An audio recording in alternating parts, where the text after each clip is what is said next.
Penguinz0. Why is Penguinz0 so popular? I think he has 30 million subscribers.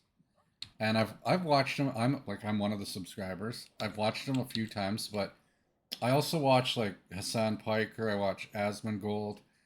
I watch Kyle Kulinski on Secular Talk. I think, like objectively, I think Kyle Kulinski is a better YouTuber. Like just the way he does it. But again, maybe it's a little bit political and people don't like it.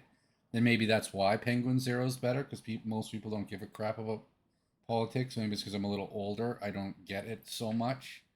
But it's not to say he's definitely a talented YouTuber, much better than me. But 3 million times better than me. I don't know about that. I don't know. That seems like he's not really 3 million times better. It seems like an exaggerated number. And again, even though like as with all YouTubers, like once you have like 100,000 or so plus subs, usually you have assistants that make it like it improves the quality of your channel because you have other people taking care of the editing, your audio, your videos. Kind of there's like an expert who's gonna help you a little bit with that. You just have the resources. You got the money, right? You can pay someone to do your taxes. I have to do everything myself, so obviously this is a crappier show. I understand that, but I'm just wondering why. Like, was he famous? Was he a top gamer at something? Like, did he win the world championship of Quake? Maybe one of the first hardcore level, 99 or 100 Path of Exile players or Diablo or something. I don't know why is he so famous. It just seems like a regular guy like me and just talking about random things. And is it the volume of his content? Like there is some thought that goes into it. I like it, and his topics. They might be have a broad fascination. Maybe he's just that much hotter than me, right? And that's it. And that there's no point in me doing that because I'm not good looking enough, right? Like, what's the point of doing this?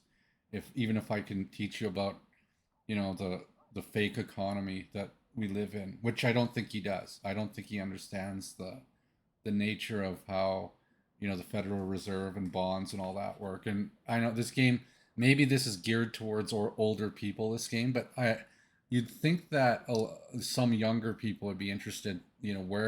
Where does the money come from? Like, what are the rules for printing money? Why are we under the fiat currency system? Actually, in the channel, there's some links, like asides, like some background stories, because I don't want to re-explain for a full episode what some other content creators have already done. But yeah, essentially the U.S. economy is a Ponzi scheme governed by the rich, and they pin it on like the liberals pin it on the conservatives, and the conservatives pin it on the liberals. Democrats and Republicans just point at each other, blaming each other, while it's the super rich on both sides that are essentially um, printing fiat money for themselves and making poor economic decisions. And that's how Rome fell.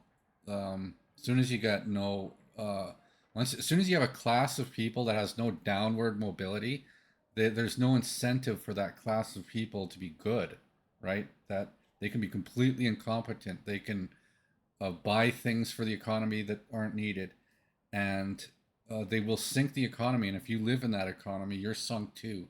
Like the reason your economic opportunities might be bad in life, well, it's almost certainly the reason is because of someone else's incompetence that makes decisions. Usually it's a politician dealing with a local corporation, and that they use circular logic and selective reasoning, and they don't allow people. Like I've tried to communicate with these people, but they don't want to listen because my solutions involve them taking a pay cut, and they don't want to hear that. So that's the reality you live in, and that's what this show is about, to explain the harms of that.